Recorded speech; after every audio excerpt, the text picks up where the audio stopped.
Unless you're living under a rock, you're probably aware that the Ivory Coast beat Nigeria 2-1 to conquer their third African Cup of Nations. In one of the most bizarre runs in international football history, the Ivorians fired their coach midway through the tournament and then prevailed over the best sides in Africa.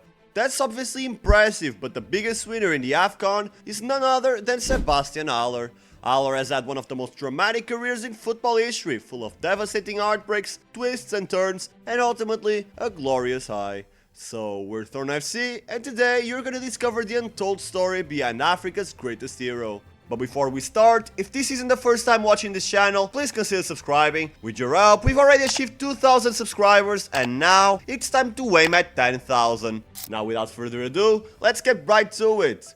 To start this video off, I'm gonna ask you a question and I want your genuine answer in the comments. When was the first time you heard about Sebastien Haller? In my case, I knew Haller in a list of Premier League flops during the pandemic era. After all, he still is to this day West Ham's most expensive signing, and those 50 million euros spent on him only got the Hammers 14 goals across one season and a half. That stint tarnished his status and deemed him not good enough for the Premier League, but to be honest, failing had been a big part of Haller's career. He spent his entire youth career with France, scored in multiple youth tournaments, and Didier Deschamps never even considered him an option for the national team.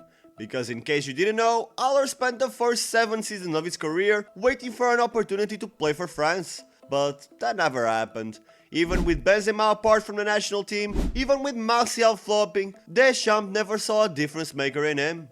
But I know what you're thinking, maybe he wasn't that good back then. My friend, he scored 51 goals across 3 seasons in the eredivisie with Utrecht, a bang average club before his arrival that became a contender for Europe much due to his prolific goal scoring.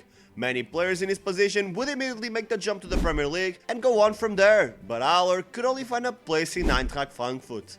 Don't get me wrong, Eintracht have achieved a lot in recent years, but then again, before Haller stepped foot in Frankfurt, the club had spent the previous seasons languishing in the lower half of the Bundesliga table, merely surviving from season to season.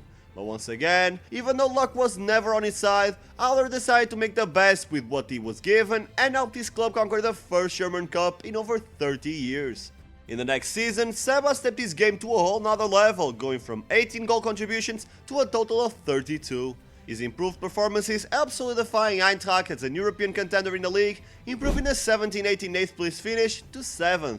But perhaps even more impressive was the club's run in the Europa League, where they went all the way to the semi-finals, only bowing down thanks to an unlucky penalty shootout. That loss was tough. Haller did everything he could, he even scored his own penalty kick, but it simply wasn't meant to be. However, this time around, not all of his work was in vain. The Hammers were paying attention and decided to splurge on the then French star. In the eyes of many fans, West Ham had found a hidden gem that would make every single penny spent on him worth it. He had done so with every other club, and now it was his big chance in an even greater stage. How could it possibly go wrong? I don't know, but it did. West Ham barely survived a drop in his debut season, and the Premier League is an environment too hostile and unpredictable for the clubs to give repeated chances to those who don't bring their absolute A-game to the table. In the next season, Haller lost space, and while the situation in the league improved for the Hammers, the club didn't count with him anymore and had no problem dispatching him for less than half the price they bought him. On the other side, waiting for him was Erik ten Hag, the same coach who shaped Haller into the top striker he became during their stint with Utrecht. And in less than 6 months, we would once again realize they were the perfect combination. In the second half of the 2020-2021 season, Haller scored 13 goals, only 1 behind his total across 1 year and a half in the Premier League. Oh, but that's the eredivisie, we can't compare the level of his opponents in the Netherlands to the ones in England.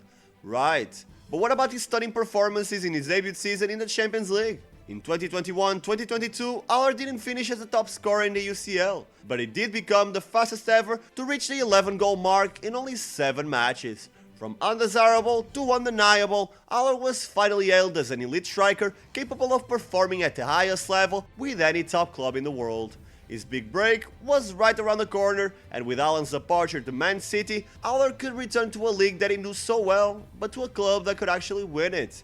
Every piece had fallen into place. No matter the fall, Haller had always found a way to rise back up, and he even found a country that saw in him the star that he was always meant to be.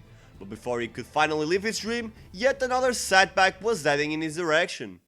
Sebastien Haller, who's been diagnosed with a testicular tumour. Haller, who joined Borussia Dortmund from Ajax. At this point, it was no longer about being the best, it was about surviving. Football was in the background, but I can only imagine how much he must have stung to once again miss his big opportunity. But the story was far from over. Some of us forgot about him, others didn't even think he was ever gonna play again, and if he did, he wouldn't be able to conquer back his spot. And truth be told, while he has made a full recovery, he hasn't yet shown the same eye of the tiger, that same drive and willingness to kick the goddamn door open when they don't open it for him. After all, he wasn't clinical last season when Dortmund had the Bundesliga title in the palm of their hands, and this season, Borussia is falling behind Bayern, Leverkusen and even Stuttgart. Haller was a feel-good story of a man who overcame an evil disease that has no right to claim so many lives and end so many dreams, but at the end of the day, that would be it. He would forever be known as just another striker who had a couple of good seasons across Europe, a feat that was duplicated by loads of footballers throughout the entire history of the sport. But in 2024, in a tournament named after the previous year, luck decided to finally give Haller a break. Fate had been unfair with the Ivorian strike time and time again, and now it was time for him to receive the ultimate compensation for his suffering. Even though he missed the atrocious Ivory Coast start to the tournament where they even lost 4-0 against Equatorial Guinea, Haller came back from injury to be the star man up front that the Ivorians so desperately longed for since Drogba left. With a little bit of luck, effort and passion in the middle, the Elephants made it all the way to the final, and in his ultimate shot at redemption, Haller didn't disappoint.